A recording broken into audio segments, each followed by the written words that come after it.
Being happy is a practice. It is. We have to practice being happy. We have to practice being human and adults in life.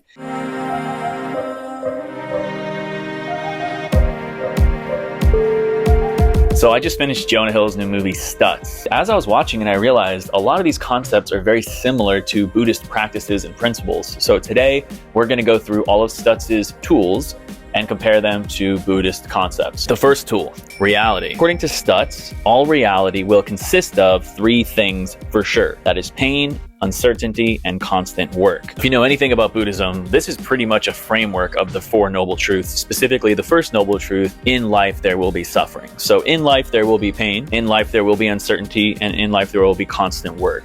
Part X. Part X in the movie has to do with your reaction and the way that you act towards things that lead you to darkness. Let's just put it that way. I mean, very clearly, Part X has to do when we have an attachment towards something or an aversion towards something that is withholding us from progressing forward and living a more peaceful and happy life. The string of pearls and the shadow, which are also tools within the movie Stutz, they don't directly relate to Buddhist concepts, but in a way, I think the Buddhist concept of non-attachment and non-clinging kind of encompasses both of them. The string of pearls being that you just have to continue doing things in your life every day. That's how we live, whether it's brushing your teeth or ending a relationship. It's just something you do. And then furthermore, the shadow being your older self that maybe you judge, and the part of you that you don't really want people to see. If you have non-attachment, then both of these things become obsolete. It doesn't matter what step you take next, and it also doesn't matter what you've done in your past. You are extremely present in the moment, and you are willing to move forward, knowing that something might be difficult, because you have non-attachment, non-clinging. This was the one thing that I do not see a correlation with Buddhism, but I absolutely love it, and it's the snapshot. The snapshot has to do with this idea that we create of a perfect life, and it's just a snapshot that you could never live in because it would be one frame of a perfect life that doesn't exist. Attachment and aversion will fall into this, so having non-attachment in life will totally eliminate the snapshot, but I love the illustration, and that actually really helped me with a lot of the issues that I have. Active love and radical acceptance.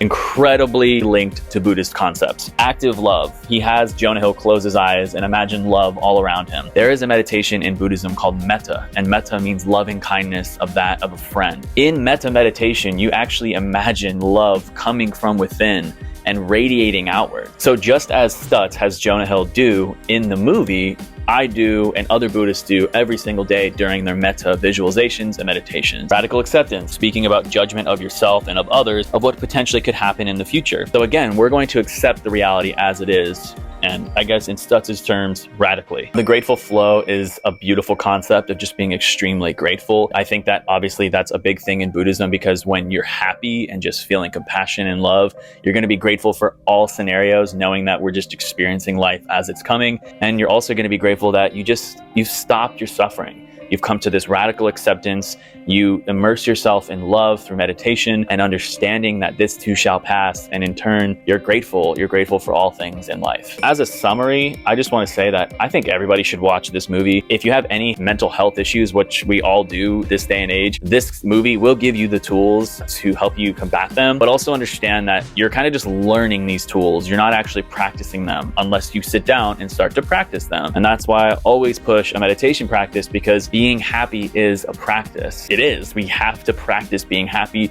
We have to practice being human and adults in life. So I can tell you all the tools from the movie. I can tell you all the tools in Buddhism, but unless you're practicing them daily or in your daily life, you're not going to get the full benefit out of them. It's the difference between reading about something and experiencing it yourself. Once you get the ball rolling, it becomes incredibly more easy to do. So please watch the movie, begin a meditation practice, and start living a more happy and peaceful life.